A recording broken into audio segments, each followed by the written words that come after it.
Good morning all of you. Class 8th Hindi व्याकरण, आपका lesson है संधि। तो कल हम लोग पढ़ रहे थे अयादी संधि। चलिए आज हम पढ़ेंगे यण संधि।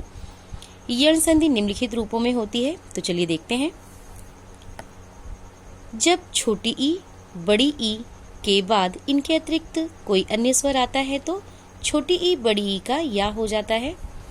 और जब छोटा ऊ बड़ा ऊ के बाद इनके अतिरिक्त कोई अन्य स्वर आता है तो छोटा ऊ और बड़ा ऊ का वा हो जाता है।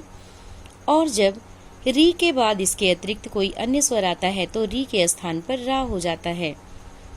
इसमें बता रहे हैं यण संधि में कि जब छोटी ई और बड़ी ई के बाद कोई अन्य स्वर वर्ण आए तो छोटी ई और बड़ी ई का या हो जाता है। और जब छोटा ऊ बड़ा ऊ के बाद इनके अतिरिक्त कोई अन्य स्वर वर्ण आए तो छोटा ऊ और बड़ा ऊ का वा हो जाता है। और जब री के बाद इसके अतिरिक्त कोई अन्य स्वर वर्ण आए तो री के स्थान पर रा हो जाता है। चलिए देखते हैं हम कुछ उदाहरण। जैसे देखिए ये एक शब्द है अत्यधिक। अत्यधिक शब्द का जब हम संधि विच्छेद करेंगे तो हो जाएगा अति धन अधिक।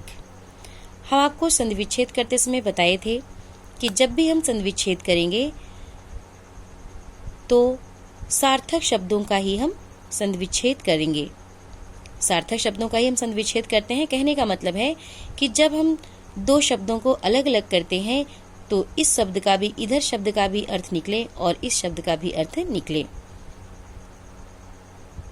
तो देखिए जैसे अत्यधिक है, अत्यधिक शब्द का जब हम संधि विच्छेद किए तो हो गया अति धन अधिक।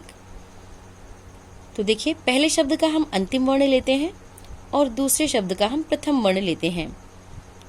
तो इन्हीं दोनों वर्णों के मेल से जो विकार उत्पन्न होता है तो वो संधि हो जाती है। तो ये पहले शब्द का अंतिम वर्ण क्या है? ये ता व्यंजन वर्ण है, इसके ऊपर छोटी ई की मात्रा लगी है। तो ता ये व्यंजन वर्ण है। व्यंजन वर्णों को हम हमेशा किसकी सहायता से बोलते हैं? व्यंजन वर्णों को हम हमेशा स्वर वर्णों की सहायता से बोलते हैं। तो इस समय इस अति शब्द में ता को हम इस समय किसकी सहायता से बोल रहे हैं? छोटी ई की सहायता से बोल रहे हैं।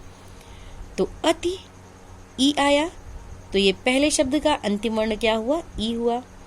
और दूसरे शब्द का प्रथम वर्ण क्या हुआ? आ हुआ। तो ई और आ मिला के क्या बन गया? या। ई के बाद आ आया तो ये या बन गया, क्योंकि आप इसमें पढ़े थे कि जब छोटी ई और बड़ी ई के बाद इनके अतिरिक्त कोई अन्य स्वर आता है तो छोटी ई और बड़ी ई का या हो जाता है। इसी तरह से देखिए यद्यपि शब्द है, इसका इस शब्द का जब हम संधि विच्छेद करेंगे तो हो जाएगा यदि धन अपि। तो यदि पहले शब्द का ये यदि शब्द है तो ये पहले शब्द का हम अंतिम वर्ण क्या लेंगे? छोटी ई लेंगे।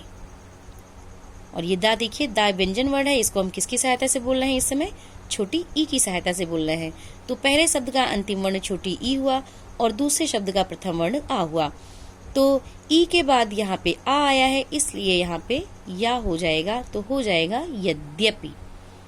इसी तरह से देखिए और भी बाकी उदाहरण भी हैं, इसको आप देख लीजिएगा। ये देखिए ये भी है, ई के बाद आ आया है तो ये या हो गया है। ई के बाद बड़ा आ आया है तो ये बड़ा, तो ये या पे आ की मात्रा लग गई है। बड़ी ई के बाद ये ऊ आया है तो देखिए यहाँ पे ये या पे छोटे ऊ की मात्रा लग गई है।